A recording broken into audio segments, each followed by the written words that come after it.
Later today, I will be on my way to India, and I'll be joined on that trip by 25 CEOs and business leaders across transport, resources, finance, higher ed, architecture and energy.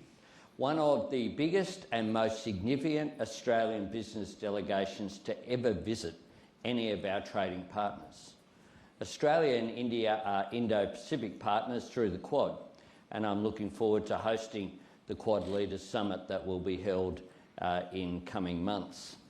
Our two nations share a very rich history. We're bound by our democratic values and enlivened by genuine friendship, but also, as we're seeing at cricket grounds, fierce sporting rivalry, and I look forward to attending half an hour anyway of the fourth test along with Prime Minister Modi in a couple of days' time. By any measure, Australia is a better place because of our large, diverse and aspirational Indian-Australian community, the fastest growing group in Australia. Yet for all of this, in 2021-22, India was only Australia's sixth largest goods and services trading partner. Now we can elevate that, and not just by volume. Our government is seeking to deepen and diversify Australia's trade links, greater diversity in who we trade with, and greater variety in what we trade, meaning our economy is more resilient and more secure. 1 in 4 Australian jobs are related to international trade. I am determined to create more jobs in export industries and broaden our export base so that more Australian businesses, big and small, can find markets for their products and services overseas. If you look at India, they have set ambitious goals for 50% renewable energy by 2030 and 30% electric vehicles by the same year. Now, Australia can help realise those goals, and not just as a supplier of critical minerals, but as a provider of technology and services, mining equipment, software and systems expertise, training and skills, and value-added products made in Australia, batteries and storage and charging technology, the next generation of solar panels, electrolysers and zero-carbon fertilisers through green ammonia. And in resources too, green steel and green aluminium and green iron.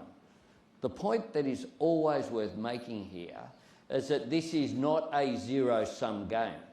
We can do all of these things as well as remain a trusted and reliable supplier of energy to key trading partners such as Japan and the Republic of Korea, as well as supporting their transition to cleaner sources such as green hydrogen. Australia has the natural advantages to make this happen. We can be a global provider of choice in the resources, research and expertise that will drive the world to net zero. But as every business person in this audience understands, natural advantages are no guarantee of success. Securing the next generation of Australian prosperity depends on making the right investments in our workforce, our infrastructure, our productivity and our innovation. Because the world isn't waiting for us. And doing things the way we've always done them before, just because that's the way they've always been done, doesn't ensure stability, it only guarantees decline. In the last few years, global shocks have presented us with a series of national wake-up calls. And Michael's quite scary at times introduction about what has happened and how fast the world has moved with the timing of these conferences was a reminder of that. We've seen we are vulnerable when we are the last link in a global supply chain.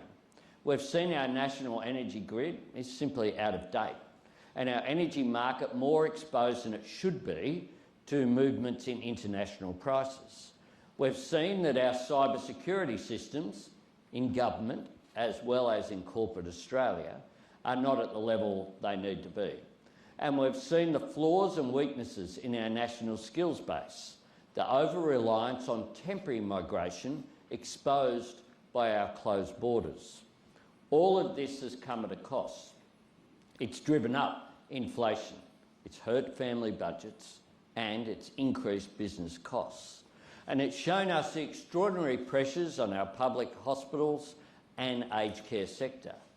The worst thing that Australia could do, the most expensive mistake our nation could make, would be to ignore all of those warnings, to dismiss what's happened as a once-in-a-century event and assume that things will gently just return to normal. We have before us a window of opportunity, a chance for genuine renewal and reform, to deliver greater economic security by investing in our sovereignty, our capacity to stand on our own 2 feet, to build lasting energy security by upgrading our energy grid, reducing our emissions and reducing our energy costs, and to create stronger job security for people by investing in the skills and training and innovation that drive productivity. But we do have to move fast because other countries have seen the same signs. Economies around the world are embarked on a new wave of investment in their own advanced manufacturing capacity, and they're seeking new productivity gains through investment in R&D and skills and science and technology. Governments and businesses here in Australia have to do the same.